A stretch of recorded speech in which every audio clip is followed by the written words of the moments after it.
Muy buenas noches.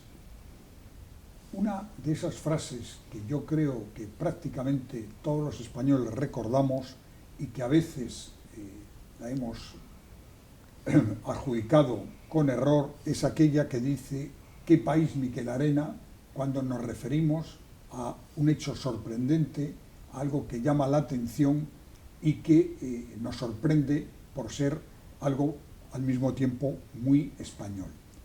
Pero la figura de Miquelarena yo creo que es muy desconocida para los españoles y creo que merece la pena que hablemos sobre ella. Y nada mejor que hablar con Leticia Zaldívar. Muy buenas noches. Muy buenas noches, Manuel Ángel. Leticia Zaldívar, que de segundo apellido es Miquelarena, porque es nieta de Jacinto Miquelarena, que fue un periodista, un político, un viajero que cubrió prácticamente en su vida pues, más de la primera mitad del siglo XX.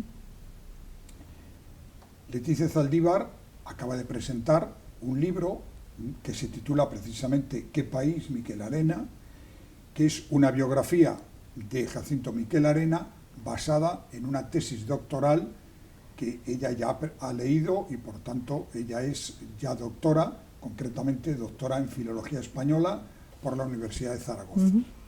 Y ha escrito este libro basado en el trabajo de la tesis, que lógicamente es mucho más académico y no se presta tanto a la divulgación. Por lo tanto, la primera pregunta, ese paso de la tesis doctoral presentada, leída y lógicamente aprobada cum laude en la Universidad de Zaragoza, ¿cómo luego has podido pasarla a un libro de divulgación?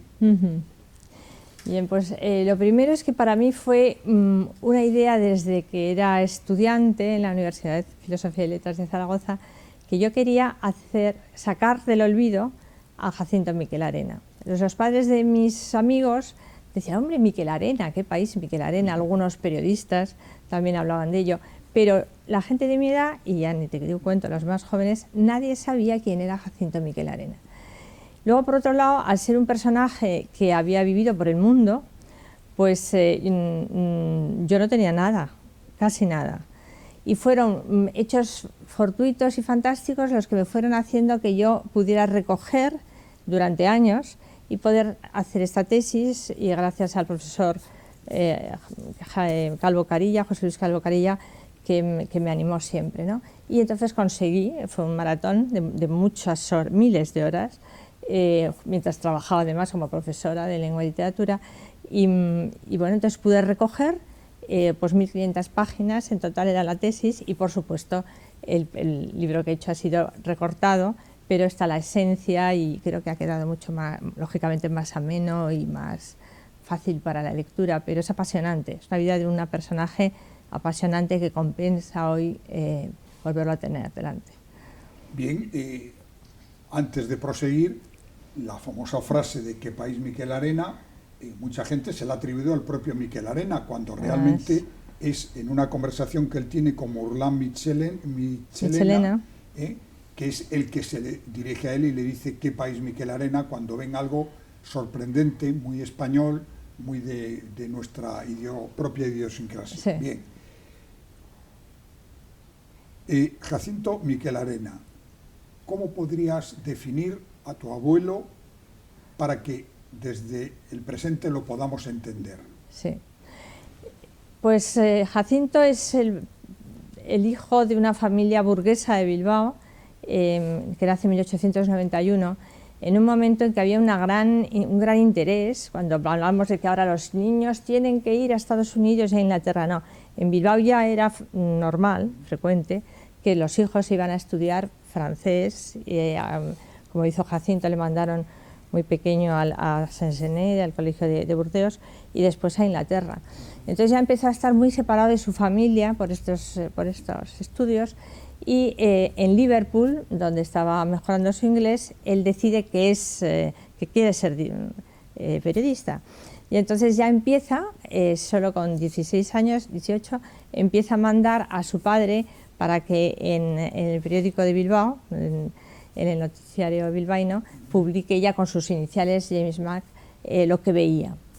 Y bueno, entonces por eso está dentro de lo que es el deporte en Europa cuando empieza. Por eso cuando vuelve tiene tal interés por el deporte y se le considera uno de los pioneros, el primer maestro periodista deportivo especializado en materia deportiva, ¿no? Efectivamente. Entonces cuando luego tiene que ir a La Habana, hacer, pues su padre dice ya que no quieres estudiar una carrera, porque en aquel momento no era carrera, periodismo, pues se le manda a parientes que tienen negocios para que aprenda en La Habana y en Argentina. Y ya luego vuelve y viene a Santander y conoce a lo que va a ser su mujer, Marina de Regules, Vázquez Cedrón, con la que se casará y tiene una hija, Pilar, que es mi madre. Y a partir de ahí empieza otra vez una carrera meteorítica. Están en Bilbao y pertenece a ese grupo bilbaíno de intelectuales que se reunían con Unamuno cuando estaba y le llamaban el Club de la Una. Quedaban a la una pues con Morlán, quedaban con Sánchez Mazas, Iturrino. O sea, había un nivel intelectual muy interesante, ¿no? Y bueno, después también iban al León d'Or, que le llamaban el León d'Ors, porque estaba Eugenio d'Ors imponiendo ahí su cátedra. Y entonces empieza ya, y le hacen, es director en Bilbao del primer periódico deportivo, que es Excelsior, y hace diversas... Empieza a escribir a la manera de Ramón, lo que es él hace la chirlora, ¿no? Entonces, como la greguería de Ramón, de hecho Ramón Gómez de la Serna en su libro Greguerías le cita como un buen greguerista, él acuña lo que es la chirlora. Chirlora en vasco quiere decir viruta, y entonces siempre habla de lo que le sale de su mente. Y entonces hace todo tipo de noticias y de comentarios llenos de ironía, pero con mucho humor, porque el estilo inglés le ha influido en él. Y bueno, entonces empieza a decir que no hay que cansar a los amigos y que las cosas tienen que ser breves y hacerles sonreír. Bueno, nos queda mucho, si quieres, que luego te vaya contando, ¿no? Tenemos que seguir, porque claro, es una figura que da para mucho. Da mucho. De Miquel Arena.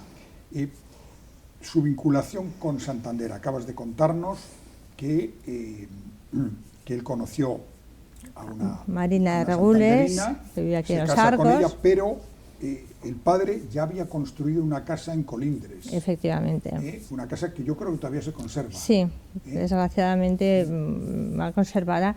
Es la única casa bonita que existe en Colindres. Don Ruperto Miquel Arena era agente de cambio y bolsa en Bilbao. Y entonces manda hacer al arquitecto Rucova, que es el que hace el teatro, además el teatro de Bilbao, que era muy famoso en la época, y entonces se hace construir esta casa de verano, maravillosa, que llega hasta el mar, y que hoy en día pues realmente se está derruyendo. Después ya lo vendieron, y Miquel Arena siempre guarda un recuerdo maravilloso de esa infancia en los veranos, ¿no? Y después de después de Bilbao, le llaman de ABC, y entonces se empieza ya, fijaos, en 1930 empieza a ser corresponsal de ABC, y ya le dan campeón para que dirija, y luego escribe distintos apartados y distintas actividades curiosas y diferentes, no solo deporte, en el ABC. Bien, él en ABC además fue corresponsal de guerra durante la Segunda Guerra Mundial. ¿Cómo fue esa faceta suya de periodista, no en el sentido de escribir greguerías, virutas en su caso, etcétera, artículos, sino más de estar al filo de la noticia en el frente? Concretamente, si no recuerdo mal, él estuvo asistiendo a los combates desde el lado de Alemania contra la Unión Soviética. Esto es muy importante, Manuel Ángel, porque cuando me has dicho que se dedicó a la política, realmente él no se dedicó a la política.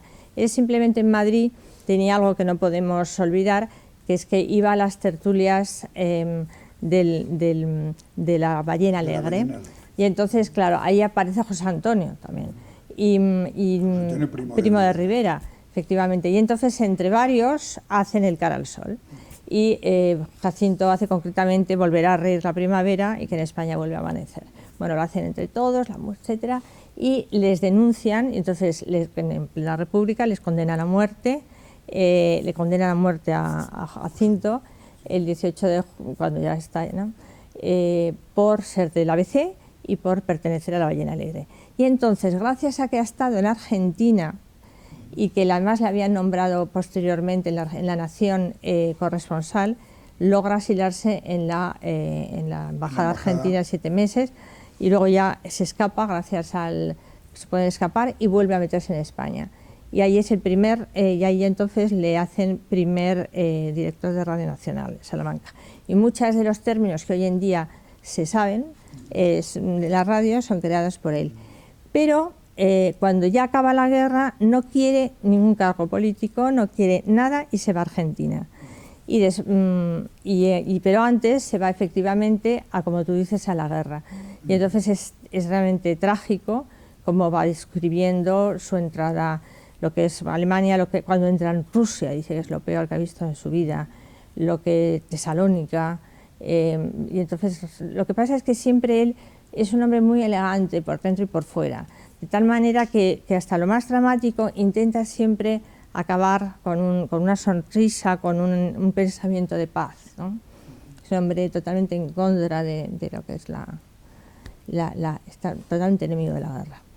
Bueno, hemos tocado la faceta política, que como tú bien acabas de decir, él nunca ejerció como político, pero sí estuvo vinculado a este grupo de intelectuales de la Ballena Alegre, que fueron, la mayoría de ellos, falangistas o de las juntas de ofensiva nacional sindicalista. Sí, muchos muertos.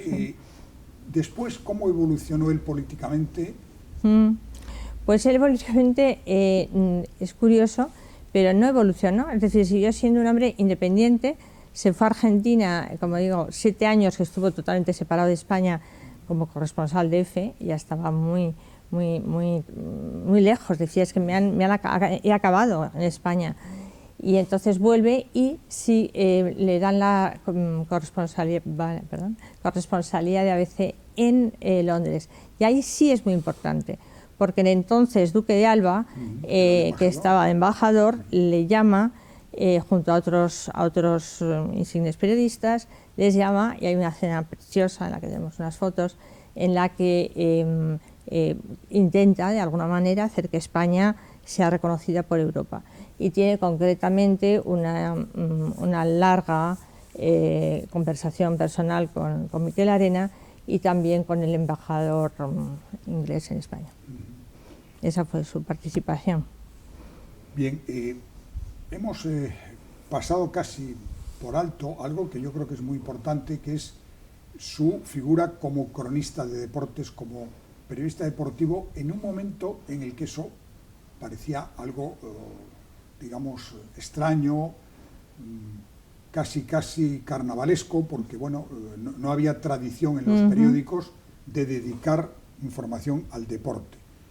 Y por tanto, él sería, si no el primero, entre los primeros periodistas que se especializó en el área deportiva. ¿Por qué esta afición suya al deporte? Bien, pues por ese origen que hemos visto en Inglaterra y en Francia, son los albores del deporte. Y entonces él ve pues todo lo que son las regatas de Oxford y Cambridge, pues el fútbol, y ve sobre todo ese espíritu. De ahí sale un libro muy interesante, porque de cada una de estas experiencias surge un libro. Y concretamente hace un libro que es Stadium, que incluso se volvió a reeditar, tuvo mucho éxito y se volvió a reeditar por el Comité Olímpico Español en 1960, y en el que tiene notas sobre el deporte y cómo el deporte tiene que ser una unión entre los pueblos, ¿no? Y unión entre las gentes, y nada que ver con el tema del dinero. Hoy en día creo que sería totalmente importante que él volviera a decir esto. Y entonces tiene una visión muy feminista del deporte. Él dice mujeres al aire libre, de tal manera que dice ya no se lleva eso de una mujer entrada en carnes con un loro y en la mesa de camilla y el brasero, mujeres fuera. Entonces, bueno, pues habla mucho de las jóvenes extranjeras en principio, luego ya españolas, que se dedican a esto. Y también influyó mucho que fue en 1928 como corresponsal de cuando estaba en Excelsior como corresponsal a los Juegos Olímpicos en Ámsterdam, y hace unas crónicas soberbias, y sale de ahí El gusto de Holanda, que es un libro muy bonito sobre... Esa es otra parte, es decir, él tiene publicados muchos libros.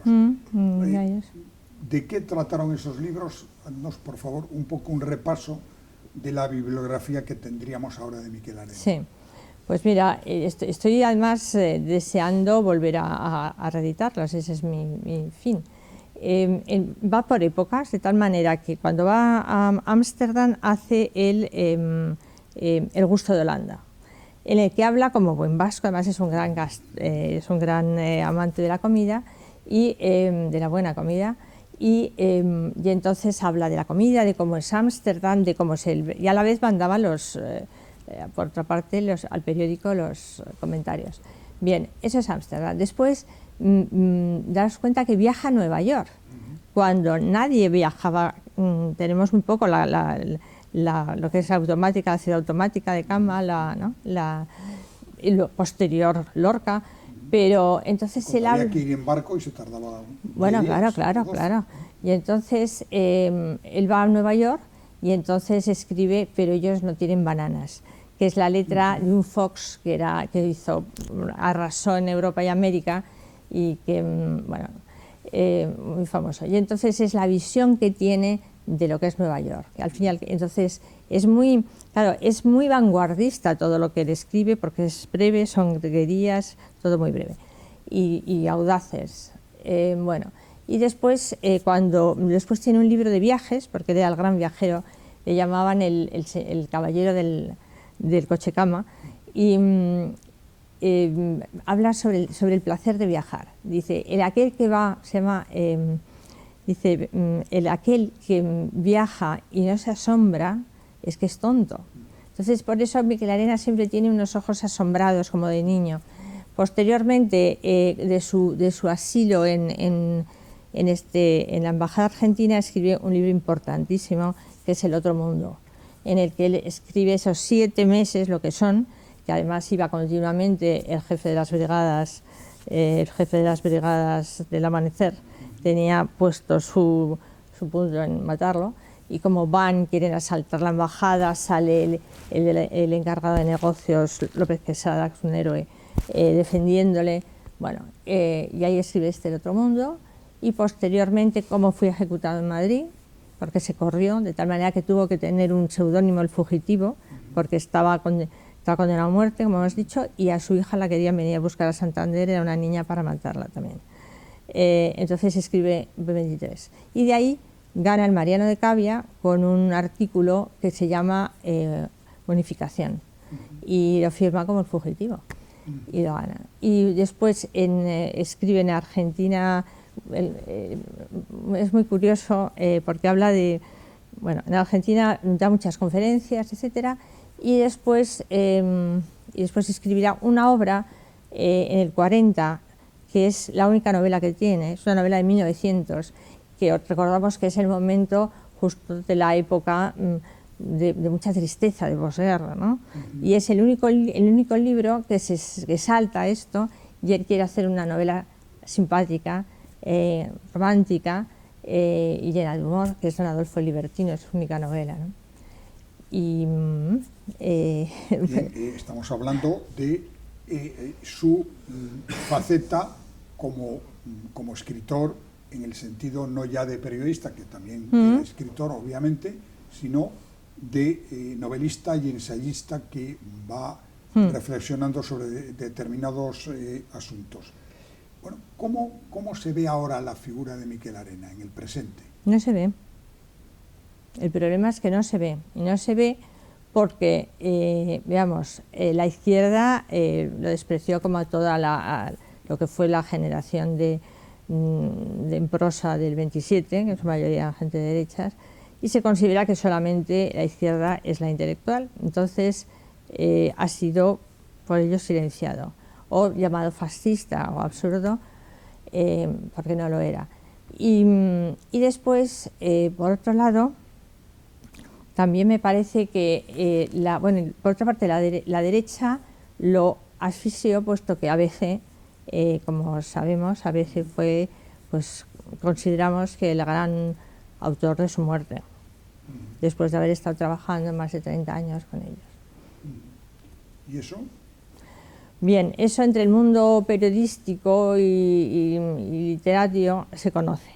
Entonces, después en Londres está trabajando como corresponsal en el año 50, tiene una labor importantísima, además diplomática, y en París igual. En París está además el embajador es íntimo amigo suyo, ya desde las reuniones de Bilbao, y iba todos los días a departir con él antes de escribir su artículo y tal. Le tocó justo el problema de la Guerra Fría y sobre todo de Argelia. Estamos hablando de su último, ya son años 60. Y él era ya muy mayor y tenía que cruzar París en metro, llevar más de una y dos veces la crónica, y estaba realmente agotado. Pero seguía siendo la única, no había televisión, cuando él escribió no había televisión, y es el que nos tenía enterado a España de cómo iba la guerra. Bien, y entonces recibe, él se encuentra un poco deprimido porque cree que tiene un cáncer, que luego no tuvo, que se iba a operar de vesícula, no lo llegó a hacer, pero recibe una carta terrible de Luis Calvo, director entonces de ABC, en 1962. Entonces recibe esa carta, que os la saco en el libro, que acabo de... Carta que se han preguntado todos dónde estaba y que la tenemos en mi familia y sale por primera vez. Y entonces en esta carta Luis Calvo, que si no eran amigos, o sea, habían... bien, pues Luis Calvo dice que desde que está él no hay corresponsal, que les cuesta carísimo para nada. Y bueno, una carta llena además de mentiras, porque es que hay que leer cómo realmente era un referente, tanto cuando estaba con Londres, París. Y entonces cae en una profunda postración y en agosto del 62, con una carta en el bolsillo, con un periódico inglés que siempre leía y con su carnet de periodista, pues pierde la vida en el metro de París. Y entonces en la carta que lleva en el bolsillo dice: tu carta de injurias es de murder. Y entonces se considera realmente la asesina, ¿no? Y a partir de ese momento a veces no se ocupa de nada, ni siquiera de traslado de él. Deja sin ningún tipo de apoyo, ¿no? Y es curioso porque al día siguiente empieza a aparecer todos los corresponsales españoles y extranjeros a hablar, hacen una maravilla de artículos sobre lo que era Miquel Arena. Incluso uno se llega a atrever a decir: una mano de fina pluma le empujó al metro, refiriéndose a Luis Calvo. Y luego entonces empiezan una gesta por parte de mis padres impresionante para devolver, porque se enteran de esa carta por el embajador, porque nadie lo había dicho, estaba escondida, y entonces empieza un juicio en el que mi padre, como abogado, José María Zaldívar, yerno suyo, empieza a defender por el honor de Miquel Arena. Y después, entonces, al final, él también lo que defendía era una pensión para la viuda de Miquel Arena, y entonces empiezan a atacar a mi padre de tal manera que mi padre, por defensa de su propio honor, gana en el Supremo a ABC. Esto es realmente una batalla campal. Y en ese momento ya pues ellos están obligados, en el juicio les obligan a rectificar el honor de Miquel Arena y el honor de Marina Aragones, perdón, de José María Zaldívar, y no lo hacen. Entonces mi padre escribe a Franco varias veces, no le contestan, a Fraga Iribarne no le contesta. Por eso os digo que estamos por encima de la política, fue un hombre de paz. Bien, estamos llegando al final de esta conversación sobre este libro, ¿Qué país, Miquel Arena?, que ya está en las librerías, que ustedes lo pueden adquirir. El día 10 aparece en las librerías ya. Correcto. Y por tanto, muy recomendable para conocer un personaje y una parte de la historia de España. Para cerrar, lo que yo he leído es que Miquel Arena era un personaje singular, un hombre elegante, un bon vivant, una persona intelectualmente, ya lo hemos descrito, viajero impenitente. ¿Cómo era Miquel Arena realmente? Pues era un hombre al que yo no conocí, Yo lo conozco por fotos y comentarios y todas las entrevistas que he hecho durante estos años a las personas que le conocieron, y a mi madre, etcétera. Era un hombre de una gran elegancia interior y exterior. Y entonces siempre decía que había que tener agradable a los demás y presentarse de una manera cuidada y elegante. Luego decía que era un hombre con un gran corazón y también de una gran sensibilidad, y que sufrió mucho la separación ya desde su infancia de su familia, y esto se nota.